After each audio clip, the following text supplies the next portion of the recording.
So we got a lot to get to, but let's first play a little Is This News, because we had some NBA headlines popping up today. Trey's rounded them up. He's going to pitch them to us, and we'll determine whether or not they're actually news. So Trey, our first headline. All right, our first headline comes from ESPN, and it says, Cavs not interested in Kevin Love for Carmelo Anthony swap, sources say.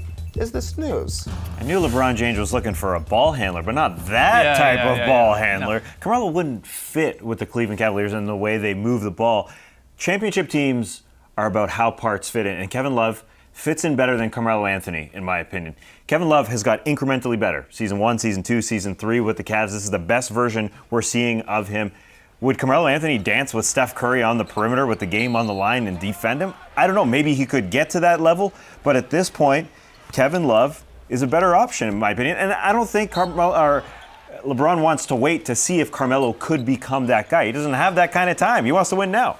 What do you think? Yeah, this doesn't sort of fit what LeBron was saying there before. But I think if Phil Jackson went to Carmelo when they had that chat and Carmelo probably said, listen, if you can get me to a contender, then I will consider waiving my no-trade clause. Cleveland's obviously fits that bill, but the trade itself just doesn't make sense. Even if Kevin Love was to go back to New York, him and Porzingis, I don't think would really fit what they're trying to grow there.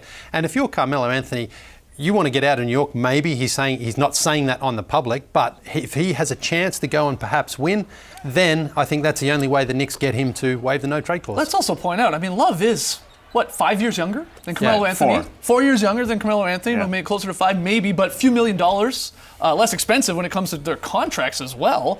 And you said it, Tass, I think this would be an interesting headline and news last year before the Cavs went on to win the title. Maybe when they were struggling, and we sat here and talked about the Cavs struggling at that point earlier in the season last year. Then it would have been a little interesting, but it doesn't make much sense now. I know the Cavs are struggling to win games, but the same thing happened last year, and they went on to win the title. So, yeah, it doesn't make sense for the Cavs to make this move. It makes sense for the Knicks to want to try and trade Melo, and for maybe Melo to get out of there and get to a contender. But that's the problem with this whole thing. We have 3 parties that need to be pleased, right? The Knicks and whatever they get back for Melo. Melo to whatever team he actually wants to go to and try and win a title.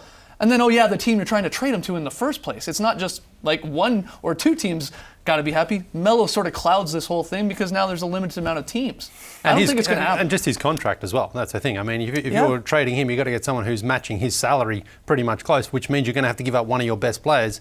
So in theory, it makes sense with Kevin Love. But then again, if you're LeBron, you don't want to break up that championship core. He trusts and believes in those guys. He needs a spare part. He doesn't need a big roster-altering move right now. Yeah, championship teams take time to build. Yeah. We've seen it. Yeah, you're right. Kevin Love was part of rumors last year, but that was year 2 of the experiment.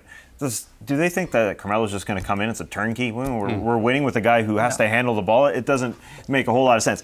You're right, though. The Knicks talking about trading Carmelo Anthony, that's a positive for them.